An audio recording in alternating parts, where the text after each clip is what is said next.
The Phantom Troupe, Janae Riordan, or simply the Spiders, however you prefer, regardless of the name you choose, it's undeniable that they are good at what they do. There's a lot of history involved and great feats. York Shin can attest to that, and this would be one of the pillars for Hunter x Hunter's return to the spotlight. A movie, or a spin-off as they say, about the spiders up to this point. That would be incredible. Don't you agree? So come with me and travel through this universe of unimaginable possibilities called Hunter x Hunter. I already asked you to subscribe to the channel, leave a like, and activate the bell. A dark and brutal scenario, where inequality defines destinies and chaos serves as a cradle for the most fearsome. The Phantom Troupe was born not as a planned and structured organization, but as a scream of rage. A collective cry from the forgotten, the marginalized, those who were buried alive in the depths of the underworld of an already cruel world. A movie about the Phantom Troupe's past would be more than just an origin story of dangerous criminals. It would be a narrative of pain, rise, loss, and transformation. An intense drama about the formation of one of the most feared groups in all of Hunter x Hunter's history, mixing the brutality of survival with the silent tragedy of corrupted youth. Meteor City, a name that echoes despair. The city where everything is discarded. People, trash, weapons, memories, dignity. There is no record, no law, no mercy. Those who live there are literally considered non-existent by the rest of the world. And it was precisely from such a place that beings capable of becoming criminal legends emerged. In an origin film, Meteor City wouldn't just be the setting, but a character in itself. Its toxic atmosphere, its absence of hope, and its constant threat shaped innocent children into killing machines. The Phantom Troupe didn't arise from the will to commit crimes, but from the need to survive. And to survive in Meteor City, you had to learn to kill first. A really cool detail is that Yuro is indeed another character from Meteor City who appears in the manga and is perhaps the most important one outside the Phantom Troupe known so far. Pretty cool, right guys? Anyway, the heart of this whole story would be Crollo Lucifer, a boy with a serene gaze, low voice, and cruelly logical reasoning. Different from the others, Crollo didn't explode in fury or rage. He simply saw the world as it was unfair and decided to play by the same cruel rules that were imposed on him. From a very young age, Crollo showed an innate ability to lead, organize, and manipulate, not out of malice, but for survival. A movie would explore how he gathered the first members of the troupe, childhood friends, survivors like him, each with a traumatic past the world would never know. Nobunaga, Maki, Phaeton, Franklin, and Yuvijin wouldn't be introduced as villains at first, but as blood brothers sealed by pain. Crollo was fascinated by culture, by knowledge, and by identity. In Meteor City, where no one had a name or a valid past, he would perform small plays and read books to the other kids.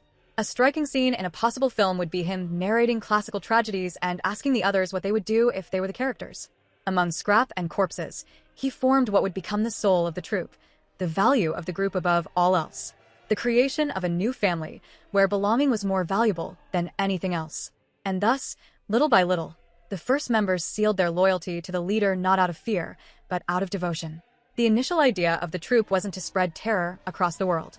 They wanted to protect Meteor City, to protect each other. A possible turning point in the film would be when traffickers and external thieves begin invading Meteor City in search of rare parts and weapons. A cowardly attack ends with the death of several children. The powerlessness in the face of the massacre lights a flame in Crollo's eyes. It is from this event that the troupe ceases to be a protective group and becomes an offensive organization. Crollo concludes that the outside world will never respect them.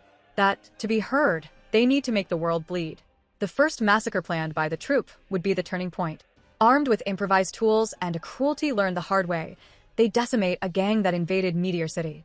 The brutality of the attack, children murdering adults without hesitation, spread through the underworld like an urban legend. The message was clear. Meteor City was no longer a graveyard. It was a furnace of monsters. And leading those monsters was Crollo, now carrying the codename Lucifer. The troupe was officially born. One of the film's greatest strengths would be precisely exploring the paradox. Each member of the troupe has charisma, loyalty, and even a strange sense of humor. They seem close, brotherly, almost too human for outsiders. But when they go into action, they are ruthless, methodical, and coldly violent. This duality would make the film more than just action. It would be a psychological dissection of youths who were deprived of everything and chose to fight back in their own way. The movie could also introduce former members of the troupe, like Sarisa, who appears briefly in the manga. She would be the emotional spark of the group, the memory of a more innocent time. In flashbacks, we would see how Sarisa believed that, even in that hell, it was possible to maintain purity and joy. She would be the one who motivated Crollo to secretly dream of something beyond violence. But her brutal death, kidnapped and murdered by outsiders, destroys what little humanity still existed in the leader. In one of the most shocking scenes, Krallo finds Sarasa's mutilated body. Silently, he carries her in his arms back to Meteor City. He doesn't say a word, but the decision is made. The Troupe would now become a weapon against the whole world. The symbolism of their spiders tattooed on their backs, numbered from 0 to 12, would originate from this moment. Krallo creates a code. No member is more important than the group. Anyone can be replaced, and the group must always remain complete. The number on the back represents the position, but not the value. And so, each member accepts their number with pride, a scar that marks them as survivors of a world that abandoned them. A silent oath that they would never be weak again. As the Troupe's fame grows, the world begins to take notice. They leave Meteor City and start coordinated attacks on collectors, auctions, gangs, and even mafia families. But the film wouldn't show them only as villains. It would be necessary to show the reasons behind each crime. Many of the Troupe's targets are precisely people who profit from the suffering of others. Rich people who collect corpses, slave traffickers, mafiosos who exploit the nameless. The Troupe, even immersed in criminality, acts as twisted vigilantes. They punish the world in the cruelest way possible because that's how they learn to live. Franklin, for example, would be portrayed as a gentle boy who had his mouth sewn shut by adults who found him inconvenient. Shalnark, a technology genius, would be shown as someone obsessed with control because his entire life was manipulated by experiments. Pacunada, who possesses the ability to read memories, would be a woman marked by empathy. She sees the worst in people, but also what is most true. And Phaeton, the most sadistic, would be introduced as a boy who smiles while torturing because, for him, pain is a language. The film would show that one is not born a monster. The world manufactures monsters with method, patience, and contempt. A crucial moment in the movie could be the first contact with Kurapika, still a child. Perhaps a chance encounter. Perhaps a rescue. Kurapika would see the Troupe as something ambiguous, saviors and murderers.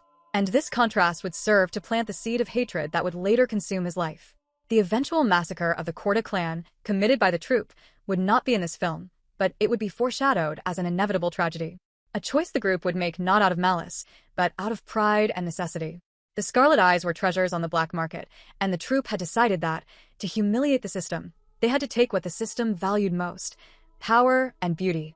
The film would end its journey with the Troupe already formed, consolidated, and feared. Krallo, now colder and quieter, would gaze at Meteor City from atop a tower of trash. At his side, the other members watch in silence. No smile, no words, just the feeling that something was lost along the way. Childhood, perhaps. The soul, probably. But the group remains united. The Troupe is all they have, and all they need.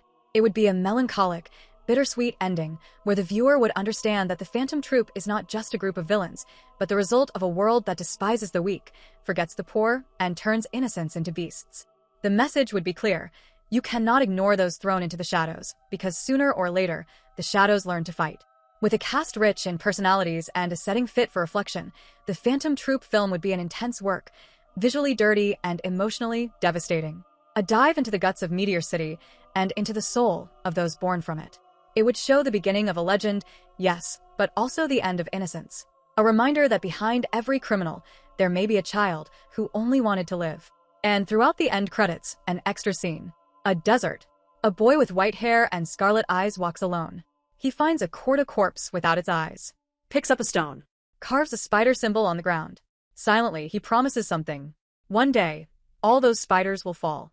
But that's a story for another movie.